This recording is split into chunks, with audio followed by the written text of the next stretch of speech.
4억 6천만 흐리 분야의 자금 세탁 의혹과 우크라이나 대통령실 전 수장 안드레이 예르막에 대한 압수수색은 알고 보니 단지 서막에 불과했습니다. 우크라이나 국가반부패국은 키이우 근교 코진에 위치한 고급 타운 디나스티아의 부패 건설 스캔들을 드러내는 민디치 녹음 파일의 새로운 일부를 공개했습니다. 그곳에서는 암호명 아래 실제로 이 나라의 주인들이 숨어 있었습니다. 그리고 2022년 2월 이후 부차 참사 기간에도 공사는 단 하루도 멈추지 않았습니다. 오히려 공사는 더욱 활발해졌습니다. 이 영상에서는 민디치의 녹음 파일과 메시지를 완전히 분석합니다. 불법 자금부터 안드레이의 집에 대한 직접적인 인정까지 모두 다룹니다. 또한 이것은 에네르고아톰의 부패 자금이 어떻게 VIP 레지던스로 바뀌었는지, 그리고 체의 개인적 통제가 어떻게 이루어졌는지에 대한 이야기입니다. 게바라, 즉 체르니셰프 장관과 칼슨, 즉 티무르 민디치의 연결이 결국 모든 일의 핵심으로 이어졌습니다. 어쨌든 이번 에피소드에서는 안드레이 예르막과 직접적으로 관련된 메다스 작전의 새로운 장에 대해 여러분과 함께 이야기해 보겠습니다. 자, 5월 11일 저녁에 우크라이나 대통령실 전 수장 안드레이 예르막에게 나부가 혐의 통지서를 전달했습니다. 반부패 기관의 발표에는 다음과 같이 적혀 있습니다. 인용하자면 우크라이나 국가 반부패국과 전문가들입니다. 반부패 검찰은 키예프 근교의 고급 건설 사업에서 4억 6천만 흐리 분야의 자금 세탁에 가담한 조직적인 집단을 적발했습니다. 이 조직의 일원 중 한 명인 전 우크라이나 대통령실장에게 혐의가 통보되었습니다. 이 사건은 우크라이나 형법 제209조 사망, 범죄 수익 세탁으로 분류됩니다. 그리고 바로 그 직후 나누느 미다스 작전의 새로운 내용을 공개했는데, 이는 다이너스티아라는 이름의 VIP 레지던스 건설과 관련된 스캔들의 세부 사항을 밝히고 있습니다. 여러분도 이 소식 들으셨겠지만 자세한 내용 알려드리겠습니다. 알고 보니 젤렌스키 대통령 측근들이 어떻게 더러운 돈으로 키예프 근처에 고급 주택을 지었는지 이해하려면 시간을 되돌려 볼 필요가 있습니다. Время назад, в 2018 год. 국가 반부패국 나부는 발표에 따르면 2018년 체게바라, 즉 우크라이나 전 부총리 알렉세이 체르니셰프가 블룸 디벨로프먼트라는 회사의 설립자 명단에 이름을 올렸습니다. 2019년 여름, 바로 이 회사가 키예프주 카진스키 마을 의회로부터 4헥타르가 넘는 토지를 매입했으며, 이 땅이 바로 이후 BIP 저택 건설의 기반이 되었습니다. 같은 해 11월, 체게바라는 키예프 주립행정청장으로 임명됩니다. 2020년에는 블라디미르 젤렌스키가 체르니셰프를 지역사회 및 영토개발부 장관으로 임명했고, 바로 이 시기에 코진에 있는 토지에 개인 저택을 건설하는 구상이 시작됩니다.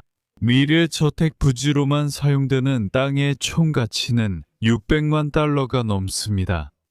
2020년 6월에는 이미 다이너스티아 프로젝트의 칼손, 즉 티무르 민디치가 참여하게 됩니다.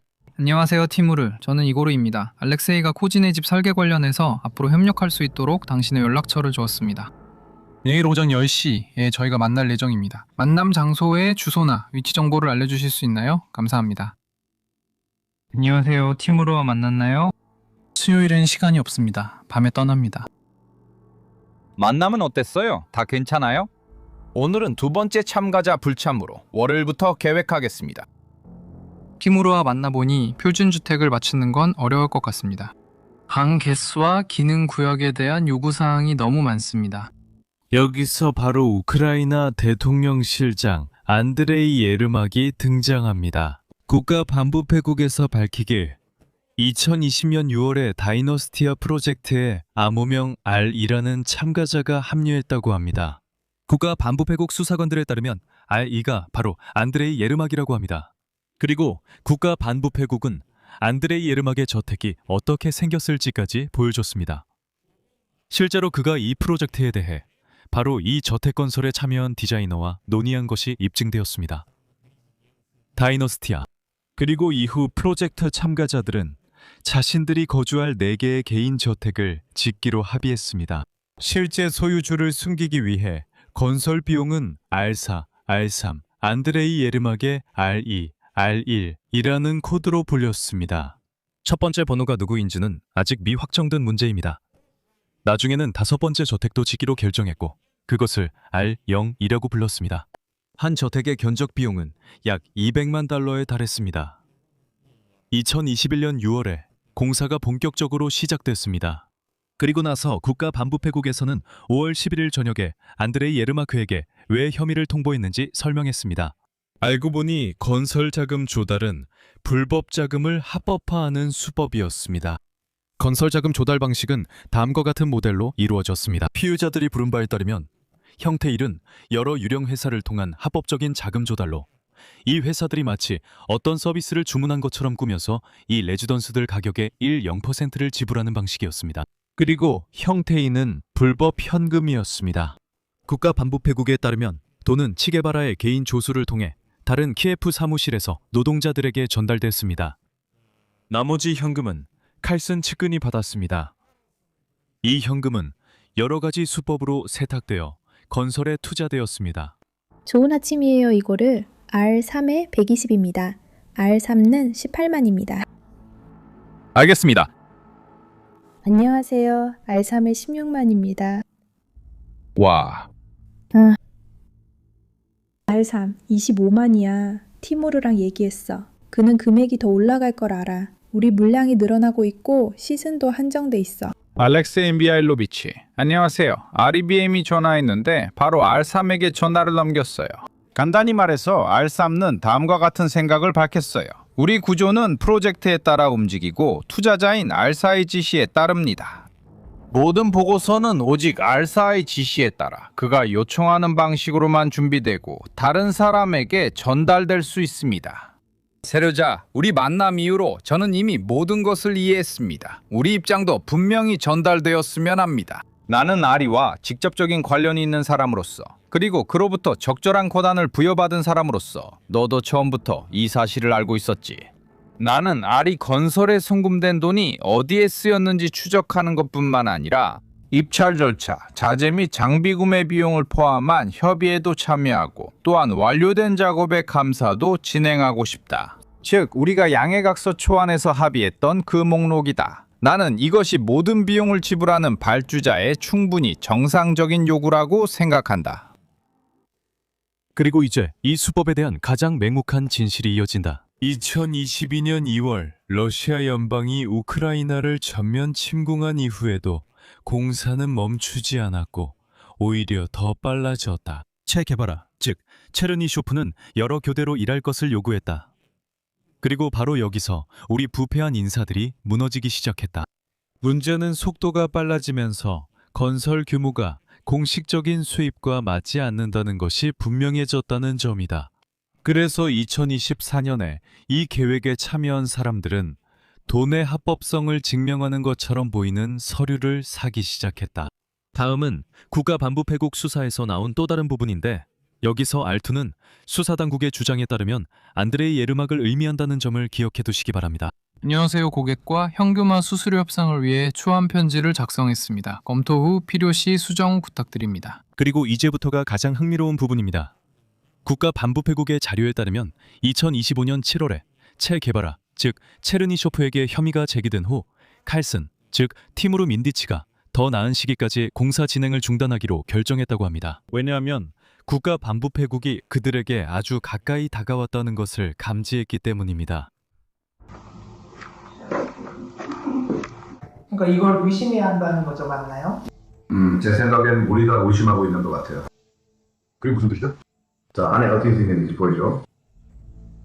그리고 이건 순서대로 해야 해요. 이건 우리가 하는 게 아니야. 그냥 제가 이렇게 조언하는 거예요. 이 사람은 안드레이예요. 그런데 우리는 뭐라고 있는 거죠? 그가 하라고 했어요. 네. 아니요, 제가 이걸 하는 건 부피해야 할 테라스 공사가 있어서요. 저는 겨울이 오기 전에 서둘러야 하거든요. 이 과정을 이해 못 하시나요? 지금 이걸 끝낼 거예요. 왜요? 모르겠고 느껴지지 않아요. 당신이 해결할 줄 알았는데 어떻게 하려고, 그래서 뭘 하려고. 그걸 어떻게 해결하지? 지금 이렇게 해야 하나요? 저는 다 잘 될 거라 확신해요. 제가 이걸 말해줄게요. 자, 제가 이걸 읽어드릴게요. 그들은 이렇게 했어요. 이 집과 저 집이 모두 완성됐고 내부 설비와 에어컨, 환기, 온수 시스템까지 갖췄어요. 첫 번째와 네 번째 집 모두 완전히 준비됐어요. 안드레이는 외관만 없었지만 당신은 텍스트조차 없으니 이건 상도 아니에요. 우리는 9월까지, 그러니까 9월까지 한 달 정도만 어떻게든 버텨야 해요. 추워지기 전에 이 모든 걸 빨리 끝내야 해요. 이걸 추워지기 전까지 쓸 40만이 맞지? 그때까지 40만을 줘야 해. 아니, 만약 네트워크까지 포함하면 130만이야. 3억 달러라는 거야? 그리고 이 이야기의 모든 절정은 5월 11일 저녁에 안드레이 예르마크에게 압수수색과 혐의 통지서가 전달된 거야. 왜 그렇게 된 거지? 나부와 사표에 따르면 2021년부터 2025년까지 거의 900만 달러, 즉 건설에 사용된 바로 그 4억 6천만 흐리부냐가 세탁된 거야. 바로 이 디너스티어 레지던스 건설 말이야. 자금은 범죄 조직 칼손, 즉 티무르 민디치로부터 들어왔어. 여기에는 그 당시 체르니 셰프의 사람들이 있었던 에네르고아톰의 부패 수법에서 나온 돈도 포함돼. 언론에 공개된 후 관련자들은 토지를 압류해서 빼내려고 했지만 반부패 고등법원이 5개 모든 부동산에 압류를 걸었어. 그리고 바로 이 사건으로 2025년 11월에 안드레이 예르막의 자택에 압수수색이 진행됐지. 바로 이 압수수색 이후야. 이 일 이후에 그는 대통령실에서 의문스럽게 사임했고 젤렌스키는 이것이 그들만의 개인적인 이야기라서 자신이 그 사임을 승인했다고 말했어. 이제 예르막은 우크라이나 형법 제209조 사망, 즉 자금 세탁 혐의로 피해 사실을 통보받았어.